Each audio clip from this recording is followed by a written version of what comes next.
Assalamualaikum warahmatullahi wabarakatuh. Alhamdulillah rabbil alamin wa bihi nasta'in. Asyhadu an la ilaha illallah wa asyhadu anna Muhammadan abduhu wa rasuluh. Salatan wa salama ala rasulina al-amin al-mab'us rahmatan lil alamin, amma ba'd. Muslimin dan muslimat yang dikasihi sekalian, pertama sekali marilah sama-sama kita bersyukur pada Allah Subhanahu wa taala kerana pada hari ini masih lagi Allah Subhanahu wa taala beri kepada kita kesempatan untuk kita hidup di atas muka bumi dia ini sebagai hamba Allah. Mudah-mudahan peluang yang Allah beri ini kita gunakan sebaik mungkin untuk menjadi hamba Allah dengan kita melaksanakan segala titah perintahnya dan meninggalkan segala larangannya. Dan kita pada hari ini berada pada saat-saat yang terakhir sebelum habisnya bulan Ramadan, di mana para ulama, golongan muqarrabin, golongan arifin, masa ni adalah masa yang sangat sedih bagi mereka, kerana tak berapa hari lagi kita akan berpisah dengan bulan Ramadan. Mereka sebelum daripada mari bulan Ramadan 6 bulan berdoa pada Allah, dan selepas daripada bulan Ramadan selama juga 6 bulan mereka berdoa pada Allah supaya amalan mereka diterima. Seolah-olahnya 12 bulan itu bulan Ramadan belaka bagi mereka. Yang penting di bulan Ramadan yang Allah Subhanahu wa taala beri pada kita kesempatan. Mudah-mudahan kita termasuk di kalangan orang yang mengejar-ngejar limpah kurnia Allah Subhanahu wa taala pada bulan Ramadan. Muslimin dan muslimat yang dikasihi sekalian, pagi ini kita sambung ayat yang ke-40 surah Al-Baqarah. A'udzu billahi minasyaitonir rajim. Ya bani Israil azkuru ni'mati allati an'amtu 'alaikum wa awfu bi ahdi ufi bi ahdikum wa iyaya farhabun. Wahai Bani Israel, kenakanlah kamu akan segala nikmat yang telah aku berikan kepada kamu, dan sempurnakanlah perjanjian kamu denganku, supaya aku sempurnakan perjanjianku dengan kamu. Dan kepada aku sahajalah hendaknya kamu merasa gerung takut, bukan kepada sesuatu yang lain. Muslimin dan muslimat sekalian, setelah Allah menceritakan kisah Nabi Adam dan kisah Nabi Adam, dia dengan iblis, sampai pada satu perkara dia termasuklah isterinya Siti Hawa dikeluarkan daripada syurga disebabkan oleh lupa pesan Allah Subhanahu wa taala dan terikut dengan godaan, terpengaruh dengan godaan iblis. Tiba-tiba Allah mari cerita pula kisah kaum Bani Israel. Allah mari kisah kaum Bani Israel. Seakan-akannya ayat ini menggambarkan bahawa di antara makhluk manusia yang paling jahat atas muka bumi adalah selepas daripada iblis, Bani Israel. Seolah-olahnya begitu, nak menggambarkan bahawa betapa durhakanya mereka kepada Allah, lawan perintah Allah Subhanahu wa taala. Maka seolah-olah menggambarkan Bani Israel ini selepas iblis dia. Jadi kenapa Allah Subhanahu wa taala sebut kisah Bani Israel ini, selain daripada apa yang sebut tadi, adalah nak supaya kita ni, umat Nabi Muhammad ni, jangan jadi seperti mana kaum Bani Israel yang lawan Allah, yang bunuh para nabi, yang menentang para nabi yang diutuskan oleh Allah kepada mereka. Maka sebab tu dalam ayat ni Allah Subhanahu wa taala mengingatkan kepada kaum Bani Israel. Muslimin dan muslimat sekalian, Israel adalah maknanya hamba Allah. Isra hamba, il adalah Allah. Wahai Bani Israel, wahai anak cucu Bani Israel. Israel itu siapa dia? Israel itu adalah nama kepada Nabi Allah Yaqub. Israel adalah nama kepada Nabi Allah Yaqub. Tapi oleh kerana fuak-fuak ni lawan Tuhan, jadi kita nampak Israel itu jadi buruk. Tak, sedangkan dia Nabi Yaqub, anak cucu kepada Nabi Yaqub. Tapi nampak buruk Israel. Tak, nampak buruk Israel. Kenapa? Kerana mereka melanggar perintah-perintah Allah Subhanahu wa taala. Sebab tu kalau kita tengok kisah Nabi Musa bersama dengan pengikutnya lari daripada Firaun, apabila sampai dekat dengan Laut Merah, maka mereka berkata kepada Nabi Musa, inna lamudrakun. Mana dalam bahasa kita agak padan dalam kita. Sebab apa padan? Sebabnya adalah mereka tu lari daripada Firaun, yang mak mereka kerana nak bunuh mereka. Dan apabila sampai di Laut Merah, nak pergi laut, paling pihak tengok belakang tentera-tentera Firaun, maka pokok dia kata sudahlah kita dah tak ada jalan selamat, ada mati dah kita. Lalu Nabi Musa kata tak apa, Allah akan selamatkan kita. Maka Allah kata pada Nabi Musa, pukul laut ni dengan tukar. Maka Nabi Musa pun pukul laut tadi dengan tukar dia, maka laut tadi terbelah menjadi 12 lorong. 12 lorong. Maka nyuruk masuk dalam celahan belahan air laut tadi. Apabila sampai sebelah sana, set-set Firaun ni dia masuk lorong tu retek. Maka apabila Nabi Musa dengan pengikut dia selamat daripada air laut tadi, maka Allah katuk semula air laut tadi, maka lemahlah Firaun dan pengikutnya dalam air laut tadi.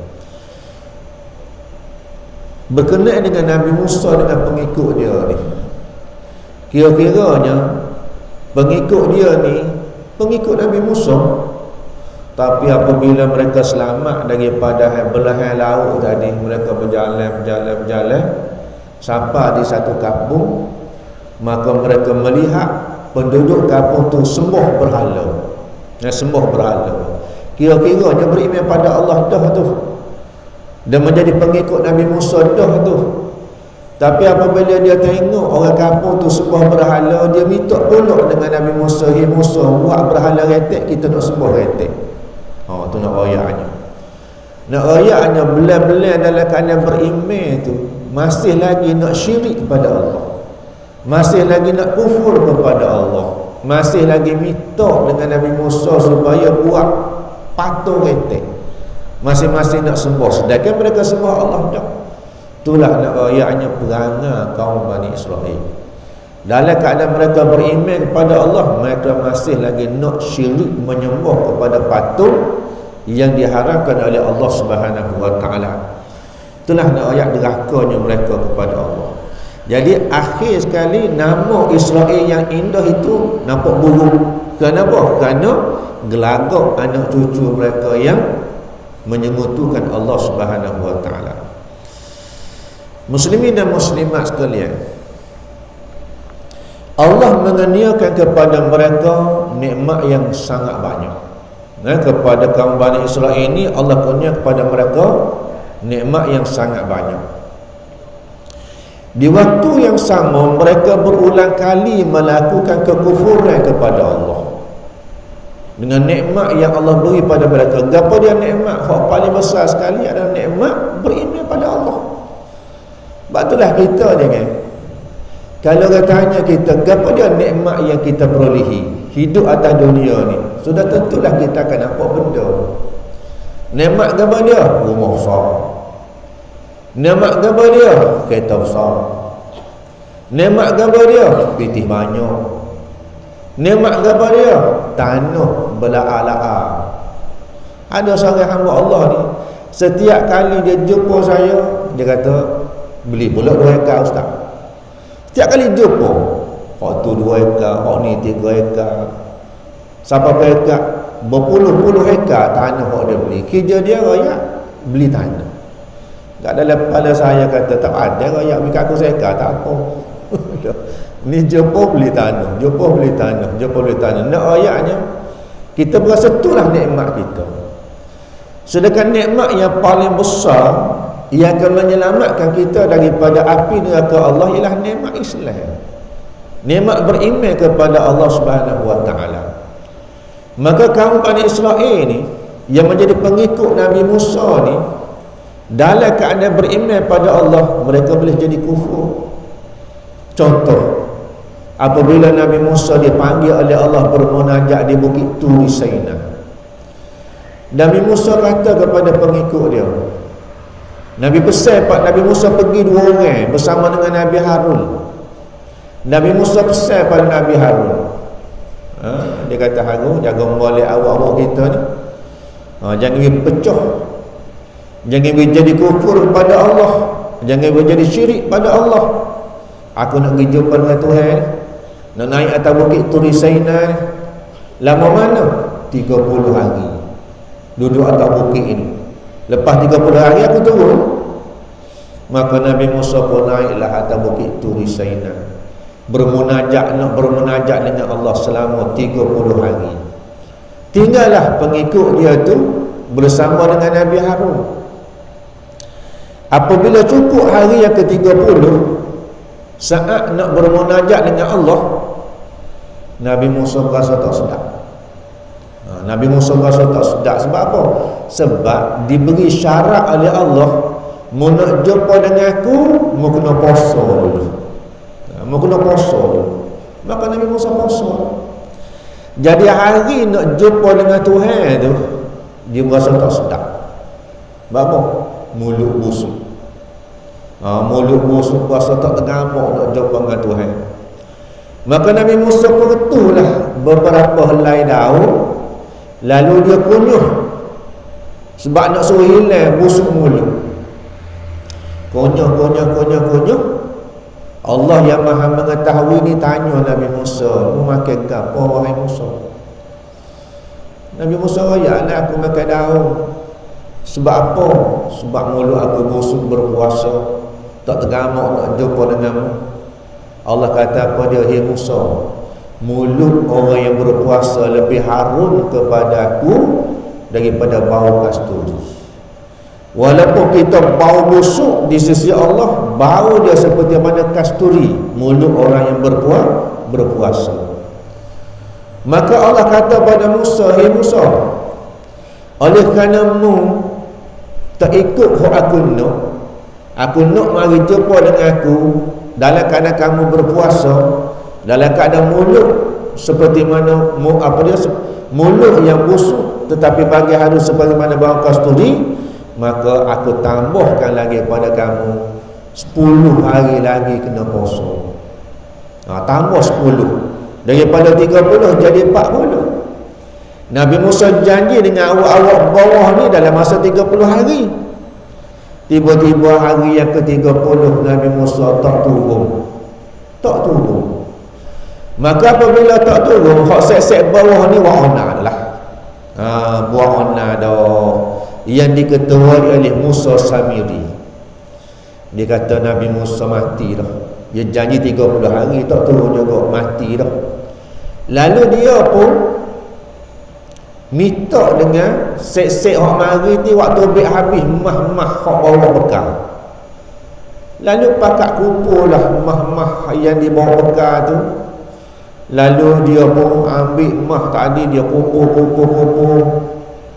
Berkali dia bakar dengan api apa semua sekali. Lalu dia membentuk seekor anak lembu daripada mah tadi. Jadi apabila begitu, dikatakan bahawa mah tadi hak sebelah punggung lembu tadi dia letak, dia tinggal terbuka begitulah. Maka apabila mari angin Ya, apabila mari angin tiup kok punggung lembu tadi bunyi mari angin bunyi lalu dia kata ni hak Tuhan kita sebenar. Nak ayatnya punya akal pendek oleh kerana perhiasan daripada syaitan, dia boleh percaya tu Tuhan dia. Lalu dia kata ni Tuhan kita sebenar. Maka dia mengajak kaum Nabi Musa hak yang telah beriman kepada Allah tadi kufur kepada Allah, maka sebahagian besar daripada mereka jadi kufur kepada Allah. Jadi kufur kepada Allah. Nabi Harun ni tak cakap nasihat, jangan ni makhluk, ni bukan Tuhan, Tuhan kita adalah Allah. Nabi Musa pesan benar kita supaya kita tetap istiqamah beriman kepada Allah Subhanahu Wa Taala. Awak tak dengar kata. Cukup hari yang ke-40, maka Nabi Musa pun turun. Nabi Musa turun bersama dengan kitab Taurat yang Nabi Musa terima daripada Allah Subhanahu Wa Taala.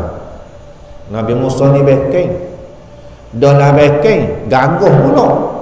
Nah, apabila dia turun daripada bukit, dia tengok pengikut dia tu pecah dua, dia rempah kitab Taurat. Beken, orang beken, dia rempah kitab Taurat tadi sehingga berkecah kitab Taurat. Lalu dia pergi dengan Nabi Harun, dia pegang janggut Nabi Harun, dia senjuh janggut Nabi Harun. Lalu Nabi Harun kata, jangan mu senjuh begini.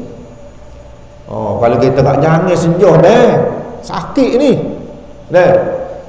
La ta'khuz bilih yatim, mu jangan senjuh janggut aku ni. Inni khasyitu an taqula farraqta baina bani Israil.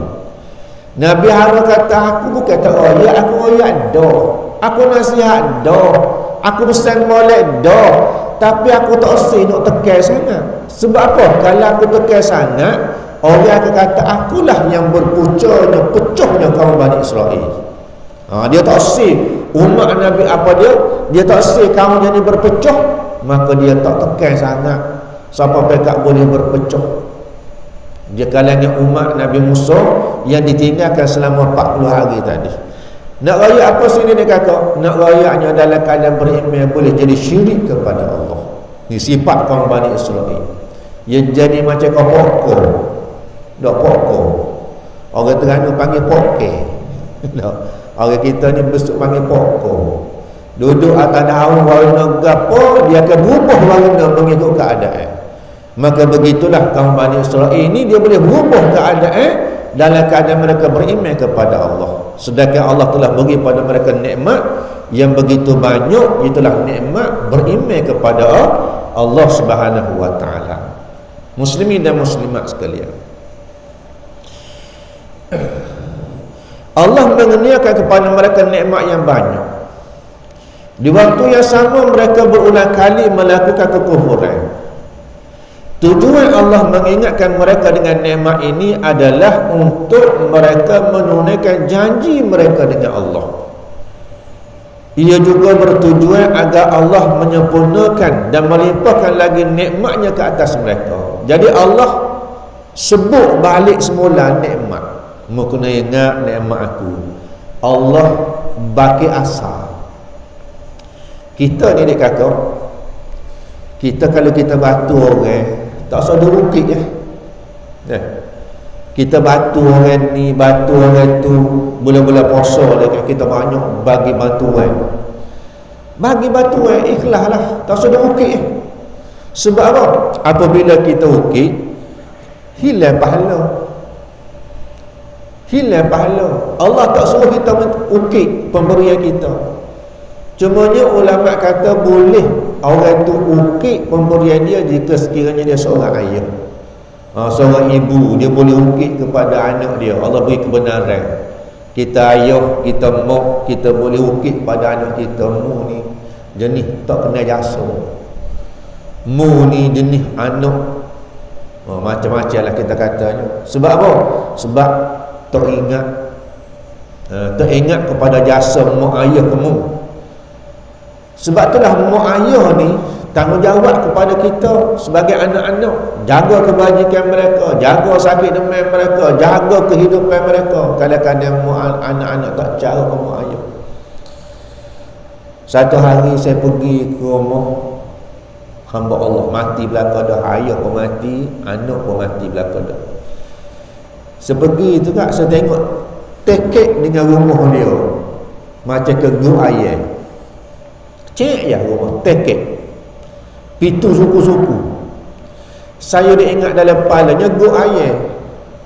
Sebabnya dinding tu kak, bukan dinding papai seperti kita ni, dinding macam ke batai gua ayah. Segitar kata perak ayah mahal berkali, atau perak rumah mahal berkali. Dan sebab tekeknya rumah tu.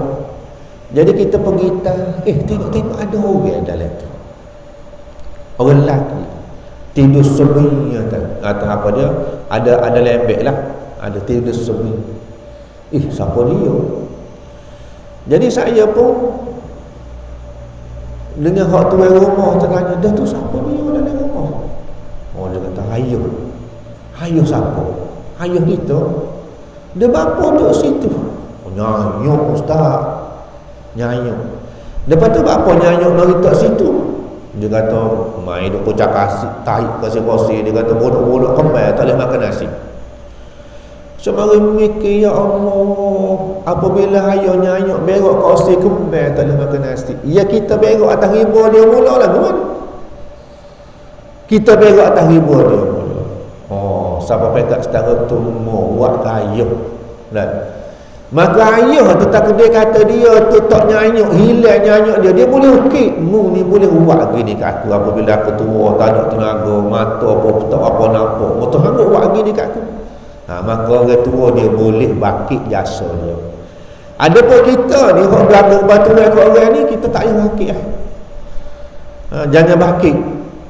Sebab apa? Sebab apabila kita bakit, hilang pahala kita. Dia nak ucap terima kasih ke, dia nak hormat kita ke, dia nak kata mana kita ke, mana dia? Kalau datang dia kata dia tidak menghargai jasa kita, bantuan kita, tak apa, pahala kita berganda-ganda lagi selain daripada bantuan yang kita beri. Tak, mak ayah boleh, kita tak ayah. Tetapi yang lebih berhak mengukit jasa dia adalah Allah Subhanahu wa ta'ala. Maka sebab tu Allah Subhanahu wa ta'ala rakyat pada Bani Israel supaya mu kena ingat, ya Bani Israel uzkuru ni'mati, hai Bani Israel, mu kena ingat nikmat aku dulu. Aku beri kepada kamu tadi. Apa dia? Nikmat iman, nikmat Islam. Yang ketiganya adalah nikmat aku utuskan kepada kamu Rasul. Dengan Rasul takdilah mu boleh kenal Allah. Dengan Rasul takdilah kamu akan selamat hidup di dunia dan selamat hidup di hari akhirat. Maka Allah ukit benda ni supaya apa dia? Supaya mereka menunaikan janji-janji mereka dengan Allah Subhanahu wa ta'ala. Jangan menjadi orang yang kufur. Muslimin dan muslimat sekalian, gapo dia janji itu? Gapo dia janji itu? Janji mereka kaum Bani Israil dengan Allah, gapo dia janji?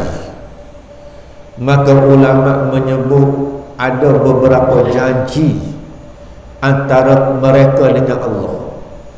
Dan apabila menyebut mereka kaum Bani Israil ini, apabila masuk dalam Quran, maka Allah bukan sekadar ingat pada kaum Bani Israil saja janji tadi, Allah juga mengingatkan kepada kita umat Nabi Muhammad. Apa makna? Aku sebut kisah Bani Israil ni bukan saja-saja aku nak sebut, bukan kisah-kisah dongeng, bukan sekadar cerita penglipu lara, bukan sedap cerita nak suruh sedap telinga. Dah aku sebut cerita ni ialah supaya menjadi pengajaran juga kepada mu. Jangan jadi seperti mana kaum Bani Israil. Sebab ada orang dia kata ayat ni tak so. Ayat ni kita baca sutahlah. Sebab dia bukan berkait dengan kita pun.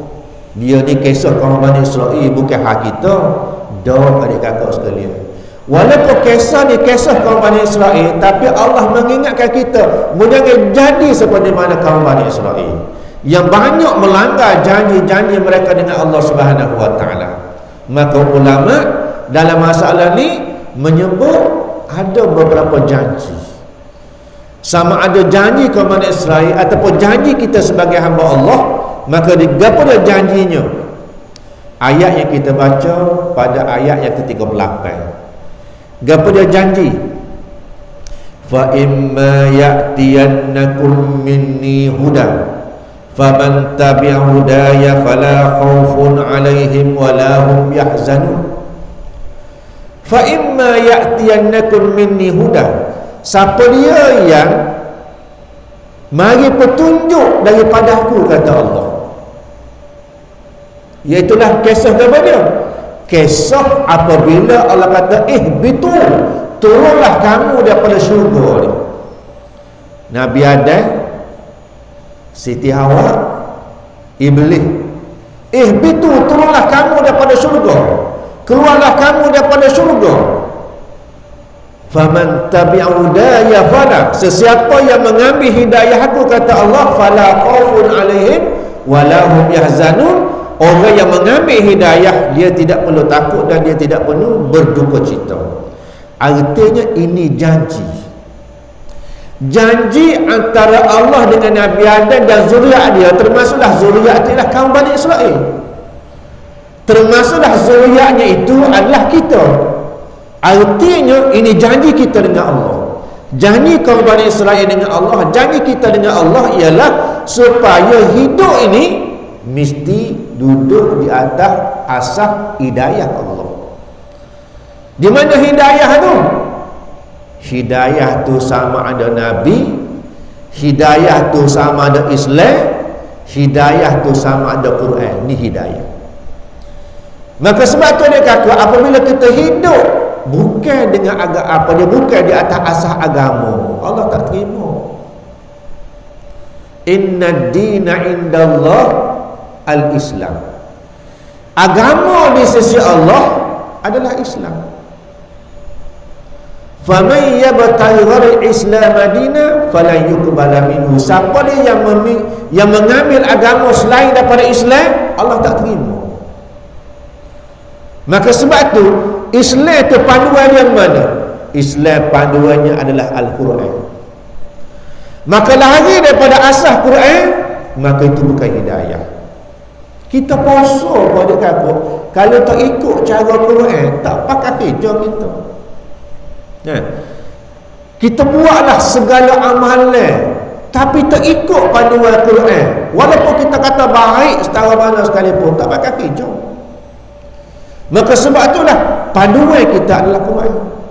Inilah hidayah kita, dan inilah perjanjian kita dengan Allah, termasuk Bani Israel, termasuk semua makhluk Allah ni, hamba Allah daripada kalangan manusia dan jin, adalah janji kita adalah hidayah Allah Subhanahu wa ta'ala. Baik, itu yang pertama. Ataupun perjanjian yang kedua, dia panggil apa dia? Dia panggil perjanjian antara Allah dan apa dia, ataupun perjanjian kauni yang mendahului perjanjian antara Adam dan Allah, iaitulah perjanjian fitrah kita manusia. Kita manusia ni, kita ada fitrah kita sendiri. Kita sebelum mari ke alam dunia ni, kita melalui beberapa peringkat kejadian kita.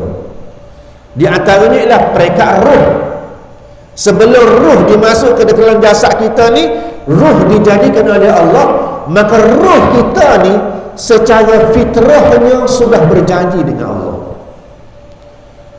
Alastu bi rabbikum, bukankah aku ni Tuhan kamu?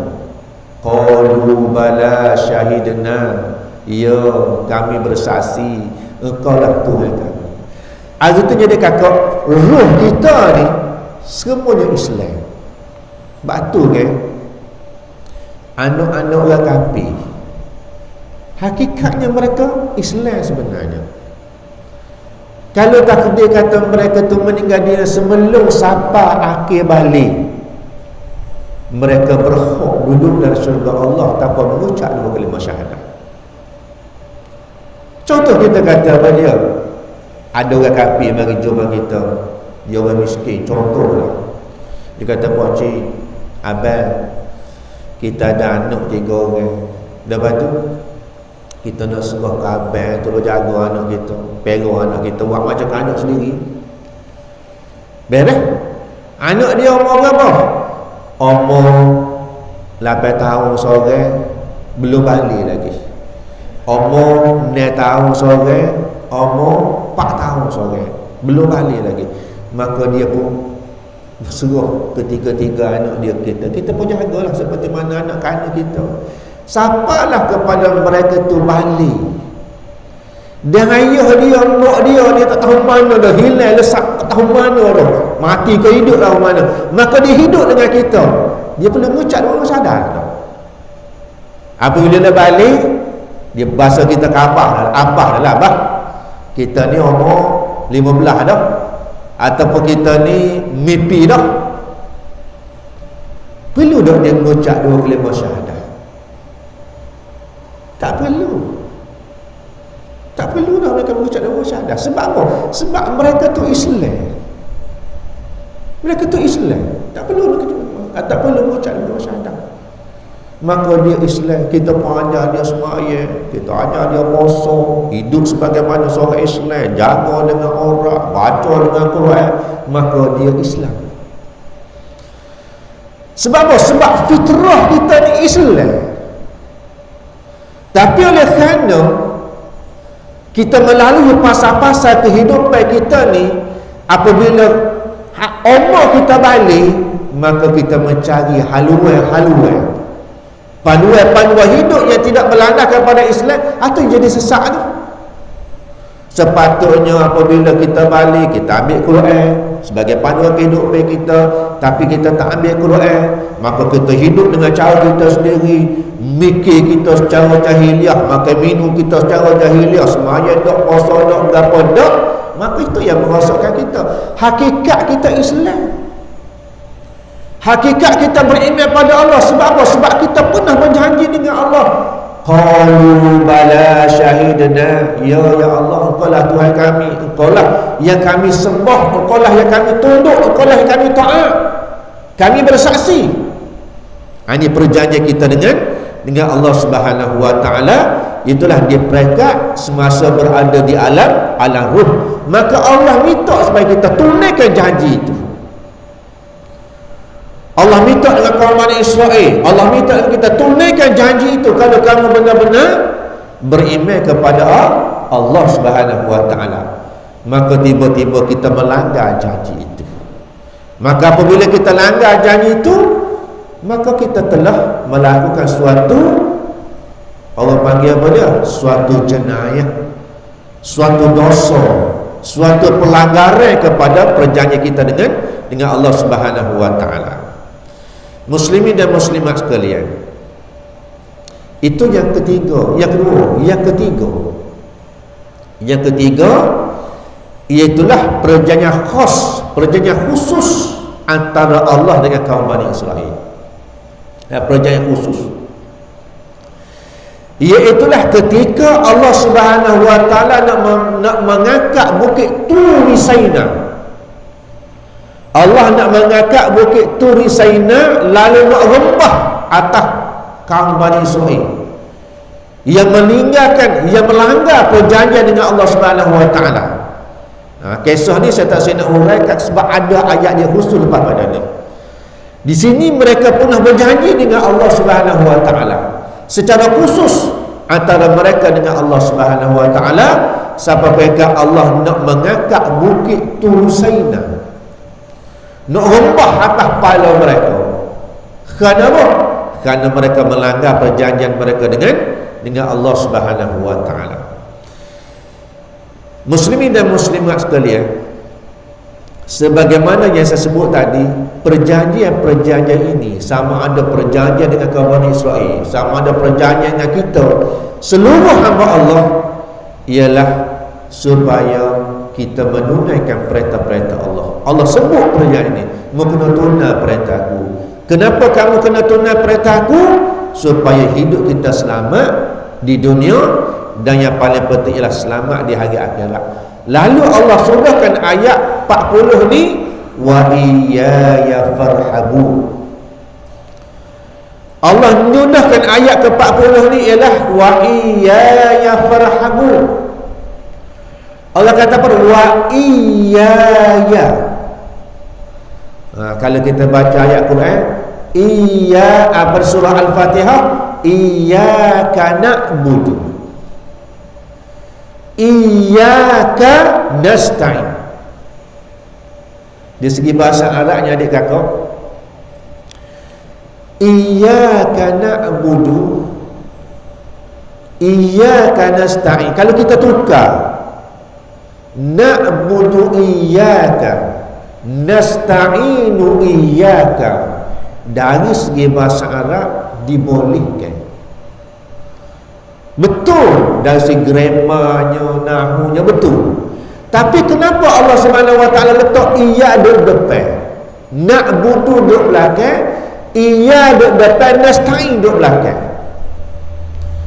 Allah nak rayak bahawa kalau Allah kata iyyaka na'budu, hanyalah kepada engkau kami sembah, hanyalah kepada engkau kami minta pertolongan, nak ayatnya ialah sembah hanyalah semata-mata kepada Allah, minta tolong hanyalah dengan Allah, tak boleh dengan yang lain. Tapi kalau kita kata na'budu iyyaka, kita boleh sembah siapa-siapa dia, Tuhan pun boleh sembah, makhluk pun kita boleh sembah, kita boleh minta dengan orang, kita boleh minta dengan Allah. Tapi Allah tak bagi kita buat gitu. Allah kata, mau nak sembah mesti sembah aku, mau nak minta tolong mesti minta tolong dengan aku. Barulah kita kata apa dia? Hidup kita selamat sebagai hamba Allah. Maka begitulah juga dalam ayat 40 ayat akhir, iyaya farhabu, mu kena takut kat aku je, mu jangan takut pada orang lain. Kita ni banyak duk takut makhluk, tak takut pada Allah. Rezeki kita harap pada Allah ke harap pada makhluk? Minta maaf lah ni sebut ni dah sebagai satu contoh. Orang kita tu kecek zaman-zaman dulu. Nah, contoh. Ni benda sensitif tapi sebagai satu perumpamaan supaya kita mudah faham. Dah. Contohlah orang pilihan raya nak mengundi, dah. Kawan tak boleh, kawan kena sokong dia. Kalau kawan tak sokong dia, kawan payah boleh makan. Contoh, kawan payah boleh makan. Ni ayat syirik pada Allah tu adik kakak. Ayat ni syirik pada Allah tu. Ataupun satu slogan, saya ingat dulu masa pilihan raya bila lama tu. Nah, dia buat satu slogan. Contohlah, saya ambil calon. Nah, sokong Ustaz Zamir, jetih senang. Contoh kita kata dah. Sokong Ustaz Zamir, jetih senang. Tu ayat syirik belaka tu adik kakak. Sebab senang tak senang tu Tuhan buat, bukan kita. Rezeki ni adalah milik Allah. Maka apabila Allah kata wa iyaya farhabu, kamu kena takut pada aku, kamu bimbang pada aku, artinya kita kena bimbang hanyalah pada Allah, kita kena takut hanyalah pada Allah, kita kena harap hanyalah pada Allah, bukan pada makhluk. Sebab apa? Iyaya, Allah khususkan kepada dia, jangan pada yang lain. Sebab dia kata iyaya farhabun ay khafuni wakhshawni wala tanqudul ahda. Mu kena takut pada aku, mu kena bimbang pada aku, mu jangan langgar, mu jangan rukaikan perjanjian engkau dengan aku, jangan langgar perjanjian antara engkau dengan aku. Ini pesannya Allah kepada kita, amaran Allah kepada kita. Maka sebab itulah hidup atas dunia ni dekat kakak, maka kita kena ikat betul-betul janji kita dengan Allah supaya apa dia? Supaya kita selamat. Bimbang pada Allah, harap pada Allah, takut pada Allah, doa pada Allah, taat kepada Allah. Itu secara mutlak Allah nak kepada kita. Baru kita selamat. Barulah kita termasuk di kalangan orang yang menunai janji antara kita dengan Allah Subhanahu wa taala. Tapi kalau masih ada dalam diri kita harap pada makhluk, takut pada makhluk, bimbang pada makhluk, rusing kepada makhluk, artinya penyakit syirik terhilang daripada kita di kakak. Ingat molek, Syirik itu Tuhan kata apa? Inna syirka la zulmun azim. Syirik itu satu dosa yang besar. Siapa mati dalam keadaan syirik, maka tidak diampun dosanya oleh Allah. Adik kakak, orang itu mati dalam keadaan dosa besar. Kita baca dah minggu lepas. Orang itu mati dalam keadaan dosa besar, tapi masih lagi ada iman. Walaupun duduk di hari akhirat, Allah campak mereka ke dalam neraka, tapi Allah waktu ambil semula mereka daripada neraka. Walaupun dosa besar mereka buat, berzina, bunuh orang, macam-macam. Sehari dua ni bila saya dapat maklumat, mungkin adik kakak baca, anak bunuh mak dengan ayah dalam bulan puasa, dan dia bunuh mak dengan ayah dia dalam bulan puasa. Ni sehari dua berlaku ni. Ya, saya tengok tajuk-tajuk gitu je, tapi kicaunya begitulah lebih kurangnya. Walaupun dia bunuh mak ayah dia melakukan dosa besar, tapi kalau dia mati dalam keadaan beriman pada Allah, dia berhak duduk dalam syurga Allah. Tapi orang yang syirik kepada Allah kekal dalam neraka. Kekal dalam neraka. Maka sebab tu dia kakak sekalian, kita kena bimbang kepada Allah. Jangan ada pada diri kita tu benda yang syirik kepada Allah Subhanahu wa ta'ala. Seterusnya dia kakak sekalian, ayat yang ke-41. Dan kita masuk sikit lagi ayat 41. Wa aminu bima anzaltu musaddiqan lima ma'akum wa la takunu awwala kafirin bih. Dan berimanlah kamu dengan apa yang aku turunkan, itulah Al-Quran, yang mengesahkan benarnya kitab yang ada pada kamu. Dan jangan kamu menjadi orang-orang yang mula-mula kufur ingkar akan dia, yang mana sepatutnya kamulah yang menjadi golongan terawal beriman dengannya. Allah pesan ayat ke-41. Pesan siapa dia? Pesan kepada kaum Bani Israel. Wa aminu bima anzaltu, kena beriman dengan apa yang aku akan turunkan. Anzaltu, kalau kita mengaji bahasa Arab, anzala PMRT dia panggil, PMRT. Wa aminu bima anzaltu, kamu kena beriman dengan apa yang aku akan turunkan. Akan ni dalam bahasa Arab artinya PM mudhari'.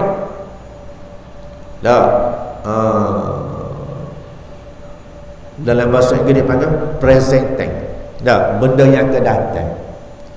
Tapi Allah sebut dalam ayat ni dengan past tense, dengan benda yang telah berlalu.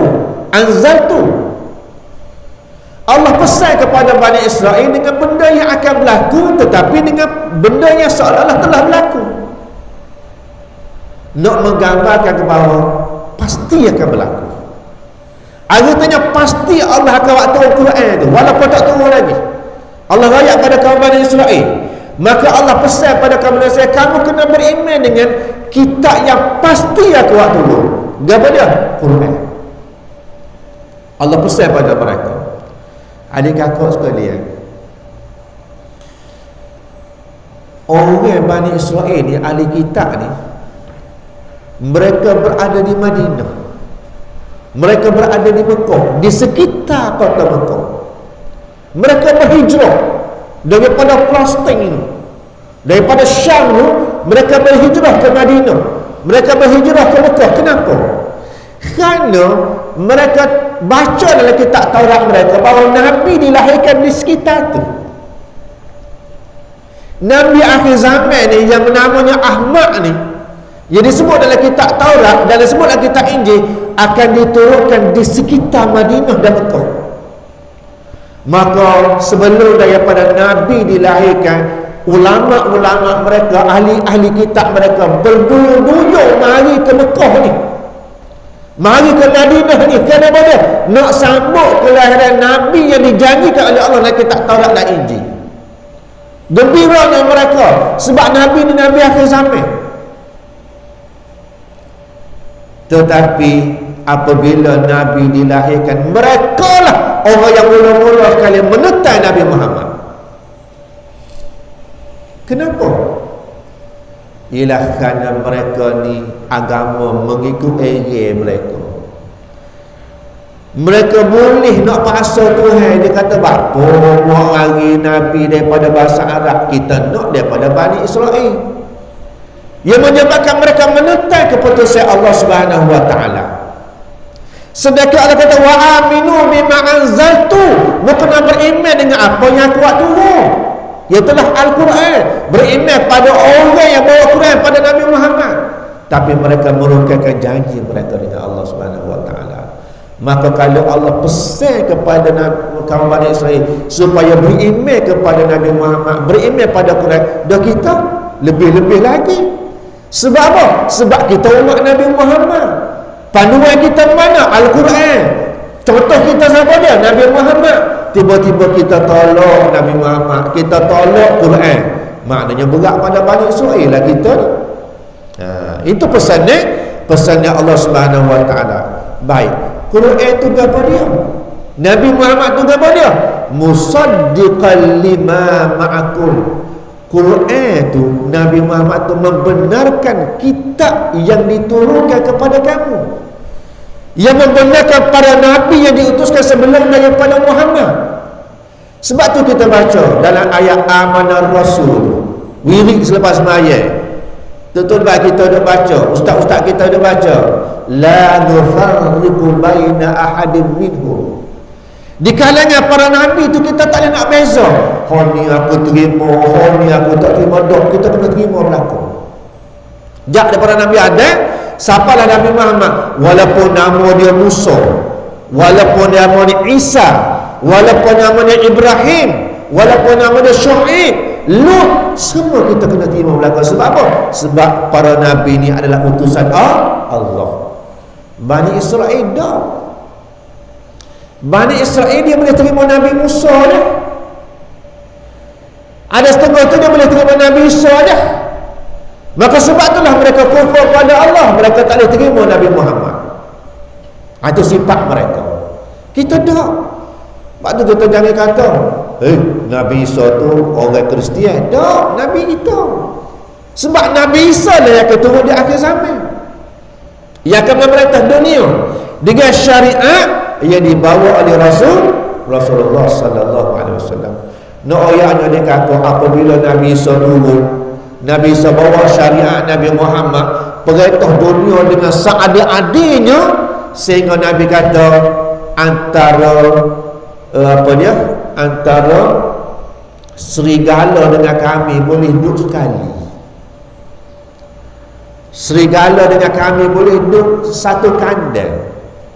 Adik kakak sekalian, serigala ni dia tak boleh tengok kambing.